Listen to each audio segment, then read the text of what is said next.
Welcome. I hope you are having a wonderful night, dear viewer. Tonight, I will be telling some terrifyingly scary stories.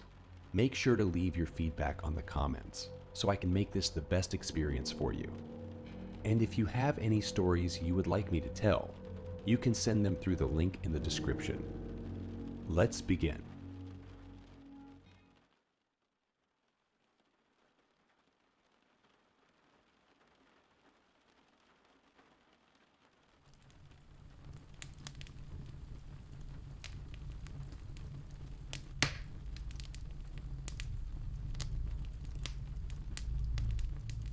Story 1. It was a normal day in 2022 for me. Just hanging out at my friend's house. We were feeling bored and restless, so we decided to embark on a little adventure and explore an abandoned shed near their place.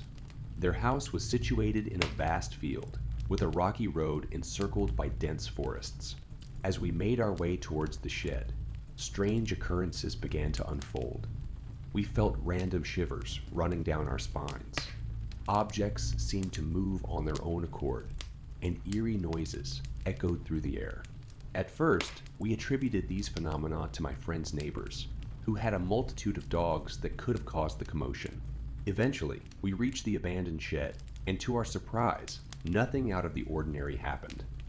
Being curious and somewhat reckless 12-year-olds, we decided to head back to the house and take turns going inside the shed, recording everything with a camera.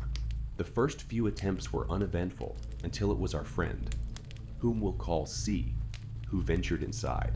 C confidently hopped on his bike, assuming nothing would occur during his turn. However, after around 3 minutes, typically the duration of our previous visits, C had not returned. Suddenly, screams of pain pierced through the silence, and fear gripped our hearts. We shouted C's name, desperately hoping for his safe return. As the sun began to set, he finally reappeared, sharing a shocking tale of being pushed off his bike by an unseen force while he was simply relaxing on it. To our astonishment, the footage from his recording revealed ghost orbs that were absent from both my recording and C's brother's footage. Being someone who had experienced paranormal encounters before, I was thoroughly unnerved by these events. We decided to approach our neighbor, who happened to own the shed, and inquire about its history. It turned out that he used to house aggressive horses in the shed, but prior to that, it had been a site where a serial killer had deposited their victims' bodies. The neighbor claimed to have caught the serial killer and gained ownership of the shed afterward, but he had no knowledge of our previous visits. Despite the chilling revelation, we couldn't resist our youthful curiosity and ventured inside the shed once more. During the day, everything seemed fine, and we had a good time, brushing off the eerie incidents from before. However, as night fell, we indulged in our usual cringe-worthy roleplays, including popular themes like Poppy Playtime, Madness Combat, and Five Nights at Freddy's. But this time, something inexplicable occurred. Our house overlooked a vast grassy path, illuminated only by the dim glow of the moon, with a solitary port, a potty standing in the distance. We often gazed out into the darkness, and on this particular night, we witnessed a young girl around 5 years old, singing a haunting tune that went run rabbit, run rabbit, run run run. As she drew closer, terror overcame us, and we dashed inside the house, seeking safety. The next day, to our horror, we discovered a lifeless body within the port, a potty. The shock of this gruesome sight left an indelible mark on my psyche, and I still suffer from post-traumatic stress disorder to this day. I couldn't help but wonder if we could have somehow prevented this tragic murder. Fortunately, the murderer was eventually apprehended by the authorities, but the ordeal left us sleepless for an entire week. These memories are still vivid in my mind, haunting me as a constant reminder of the darkness that can lurk beneath the surface of our seemingly ordinary lives. Thank you for taking the time to read my recollection. Story 2. I don't like to talk about what happened 15 years ago. I don't even like to think about the fact that on January 7th, 2008, Sarah Collins, beloved member of the community, left home to run an errand and was then never seen again. It was a huge case back then. Everyone seemed to want to know what happened to her, but no one was more desperate for answers than I was. Sarah and I had been married for 5 years. I knew as soon as I met her that I wanted to spend the rest of my life with her. She had one of those smiles that just lit up a room. That's why it was so hard to believe that such a beautiful, successful woman had seemingly disappeared. They hadn't even recovered her body. 15 years later, and they still didn't have a shred of evidence. Not a tire track, or even a fingerprint. Nothing. The police put out an appeal, but no one came forward. Somehow, not a single person had seen her. It was like she had just vanished without a trace. I think about Sarah a lot. I could never quite bring myself to take down the photos of her from around the house. Sarah's bright face still smiles down at me from every room. There's one photo of her from our wedding day that I really love. Looking at it is like looking straight at her. It captured her perfectly. 2 days ago, I found myself staring at it, really getting lost in the details. Her eyes, the way the corners of her mouth were lifting into a smile, the small dimple on her left cheek. I was looking at it so intently that I almost didn't notice the phone ringing. It was the landline phone, which was odd, as no one ever called me on the landline anymore. It was all mobiles nowadays. When I looked at the caller ID, it was an unknown number. I shrugged and picked it up anyway. It was probably just the bank, calling to confirm something. The call took a moment to connect, but when it did, I heard a strange rustling sound on the other end of the line. Hello. I wasn't in the mood for any prank callers. Is anyone there? Hello? Daniel. Daniel. Thank goodness I finally reached you. The voice on the other end of the line was a woman's voice, shaking and breathless. Daniel, it's me. It's Sarah. Are you there? When I heard her name, it was like my heart had stopped beating for a moment. Sarah. My Sarah. But that was impossible. Sarah had gone missing 15 years ago. Whoever this was, it was not my wife. I don't know who you are, but you're not Sarah. I hissed into the phone coldly. Stop calling this number. I had dealt with a lot of these calls, especially when Sarah first went missing. Con artists, fraudsters, anyone who wanted to manipulate a grieving husband. I knew none of them were my wife. No, Daniel. Wait. You have to listen to me. It's me. Sarah, you have to believe me. She was sounding shrill and desperate now, even a little hysterical. The lengths that people go to in order to sell a lie is astonishing. Why are you doing this? I asked angrily. It's been 15 years since my wife disappeared. What do you want from me? For a moment, the woman on the other end of the line didn't respond.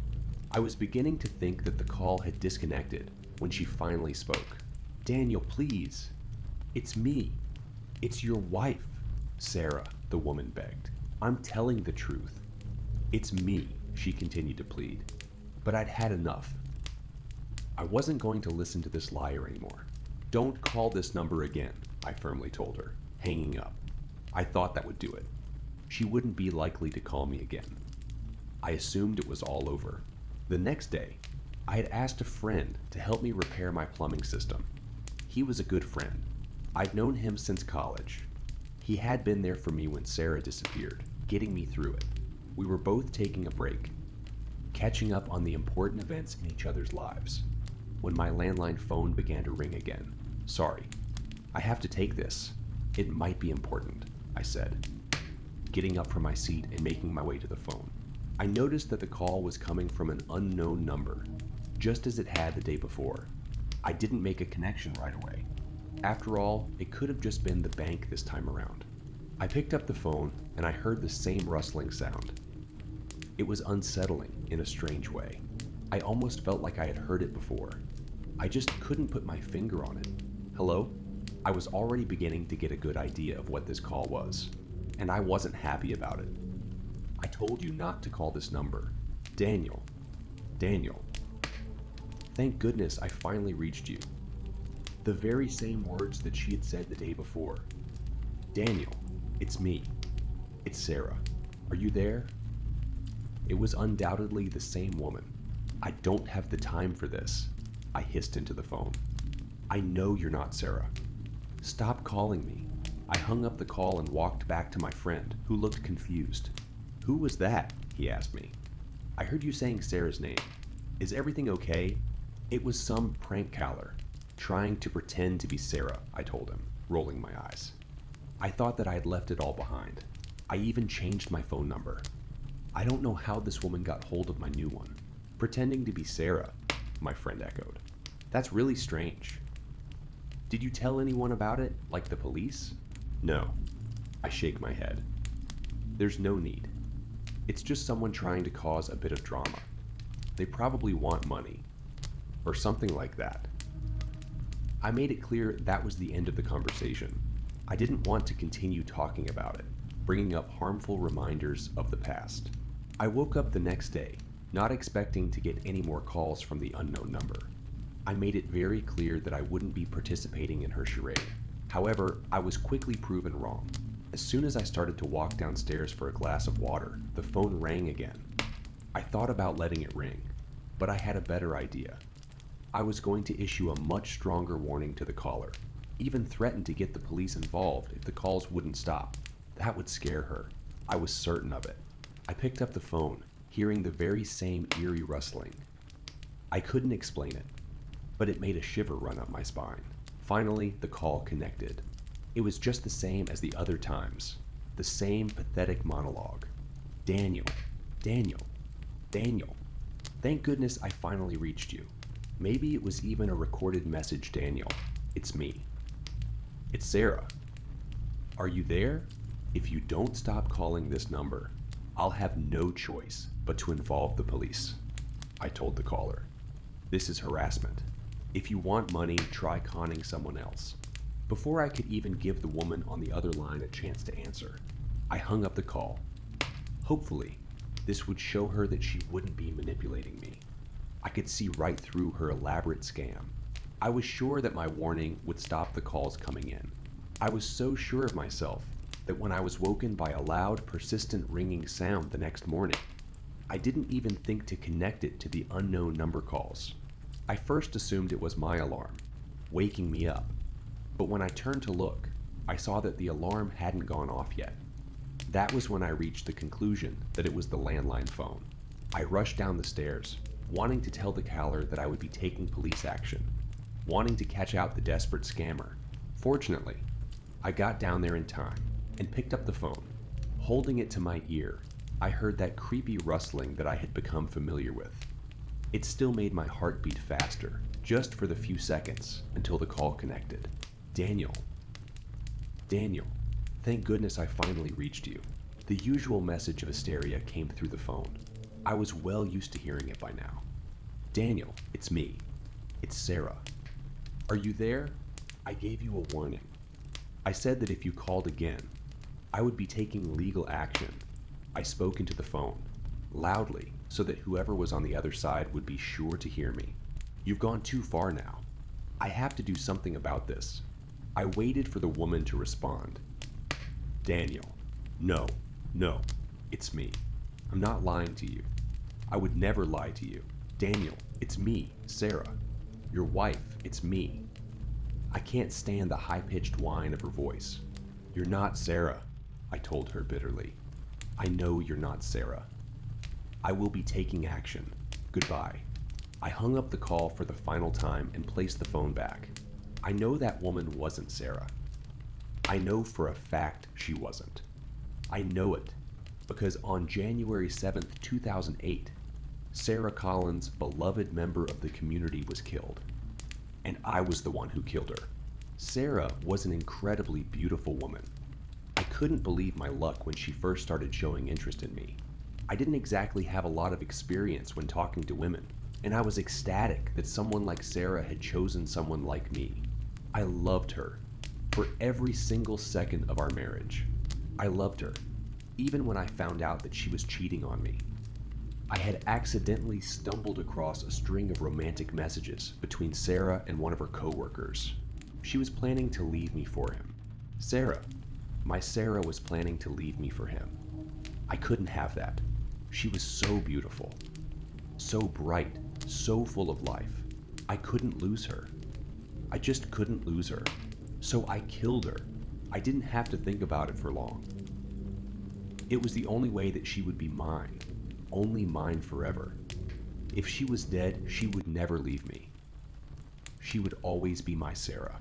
When the police arrived, I made up an elaborate lie that she had gone out to run an errand and never come home. That very same lie ended up on headlines of the national news. I didn't know if I would even get away with it, but a year passed, and then another year, and then another. 15 years passed, and no one ever saw through me. I was about to walk back upstairs when I heard a small tapping at the window. Click. Click. That was the sound of the window opening, and that's when I heard it. Rustling, right here in my own house. Rustling that paralyzed me with fear and sent my mind into a state of panic. Then I heard her. Daniel. Daniel. Thank goodness I finally reached you. The voice was coming from inside the house now. Daniel. It's Sarah. Are you there? Story 3. When I was young, I used to sleepwalk. My mother would tell me these stories about myself that I would have no memory of. She said it first started when I was around 5 or 6 years old. She had put me to bed one night. Then, around an hour or so later, she heard a noise coming from down the hallway. She shut the book she had been reading and went to investigate. She told me that she found me sitting at the kitchen table, pretending to eat. At first, she asked me what I was doing, and after not receiving a response, she approached. Upon closer inspection, she realized that I wasn't awake to respond. She stood there and watched me for some time, as she herself hadn't actually seen a sleepwalker before. She said that I sat there acting as if I were eating. Then I would stop and turn to the chair to my right. To her, it appeared like I was having a conversation with someone, though she mentioned that I wasn't speaking any words, more like slight whimpers and groans. I then laughed quietly in my seat, then continue eating. After nearly 20 minutes of this, I got up from my chair, took a few steps, and laid down on the floor. My mother then woke me up and told me that I needed to go back up to bed. Well, I don't remember this interaction. She told me I was incredibly confused as I thought I was in bed. She led me by the hand back to my bedroom and tucked me back in. A few months later, this happened again. My mother had gotten up in the middle of the night to get something to drink. As she walked into the kitchen, she nearly jumped out of her skin when she saw a silhouette of someone standing in front of the window. She switched on the kitchen light and saw that it was me, that I was standing in front of the glass, motionless. She walked over to me, asking what I was doing. Of course. When she got closer, she saw that my eyes were shut. Apparently, I stood at that window for nearly a half hour before turning and walking back to my bedroom. My mom followed closely to make sure I went back to bed, and sure enough, I did. It was odd for me to hear about these things I was doing after I'd fallen asleep. The concept that my body would move when I had no conscious control over it made me nervous. My mother found it somewhat amusing, but I didn't seem to think so. Over the following year, I only sleepwalked a few times. Most of them just ended up with me getting up from my bed and wandering into another room before falling asleep on the floor. My mother would usually find me the next morning and wake me up. Then, after nearly a year had passed, my mother had gotten up one night, and while she was passing by my room, she decided to peek in on me. When she opened my door, I was nowhere to be found. She wandered around the entire house, but couldn't find me in any of the rooms. Then, as she was walking through the living room, something out of the corner of her eye caught her attention.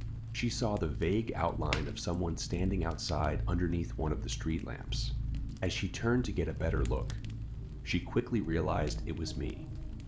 She threw open the door and dashed outside. I was apparently standing in the center of the road, all by myself. Luckily, our street was on a dead end and didn't see very much traffic after 9:00 p.m. She called out my name as she ran towards me, but I didn't seem to react at all. As she slowed her approach, she saw that I was gesturing with my arms, as if I were having a conversation with someone. She walked up to me and grabbed my wrist. When she did this, I apparently began to freak out. I started to shout and fight against her, as if she were some sort of beast attempting to devour me. A minute or two later, I had woken up and snapped out of my frenzy. When I came to, I asked my mother where I was, and she calmly explained that I had walked outside while I was sleeping. I apologized to her, and she led me back inside. The months that followed, I would sleepwalk almost every other night. It had gotten so bad that my mom had taken me to a few mental health professionals. Each of them told my mother that sleepwalking is quite common in children and that I should eventually grow out of it. They just gave her a list of things to be aware of if she finds me sleepwalking again, such as not waking me up in the middle of it, or gently coaxing me back to bed, etc. These explanations didn't really put my mother at ease. She wanted something a bit more concrete. So she kept searching until she came across a therapist who specialized in sleep disorders. It's such a bizarre part of my life that I barely remember it. All the evidence I've had that I used to sleepwalk all seemed to come from my mother telling me such. I apparently spoke with this doctor numerous times and visited him at least twice a week for 3 months straight. Then one day my mother stopped taking me to see him, and according to her, I hadn't had a sleepwalking episode since. Nearly 15 years has passed since then, and it all just seemed more like a dream than a memory, as if it happened to somebody else, and I had just heard about it. Of course, I believed my mom. I doubt she would make up something like that. It just never really clicked that I had this problem when I was younger. That was until I was helping my mom clean out some of her things out of her basement. She was going through all her storage and was getting rid of a bunch of old stuff. While I was pulling out boxes out of the rafters, something clattered to the floor. It was a thick manila file folder that hit the ground with a thud. Hoping I didn't break anything of importance, I stopped what I was doing and picked up the folder. After glancing at it, I noticed on the front that it had my name on it with some dates. I looked around to make sure my mom wasn't nearby, and I took the folder into the back of my pants. After finishing up, I told her I'd talk to her later, and I headed back home to my house. When I got inside, I tossed my jacket on the couch and pulled out the folder. As I peeled open one end and slid the large file out, my eyes darted across the front of it. It was records of my time with the therapist. I guessed he must have given my mother a copy of these to keep. All of the entries inside were each of the days I'd gone to visit him. Most of them were just logs of the sessions as well as a few notes he had taken throughout. One of the last entries, however, drew my attention. It said that the therapist was going to conduct some type of hypnotherapy on me. He had me lay down on a lounge chair and began telling me to relax while continuously asking me specific questions. He asked me what I dream about, and my answer had been written down. I told him that I dreamed of my friend. Reading this, I had no idea who I was talking about. The therapist then asked me to describe this friend of mine.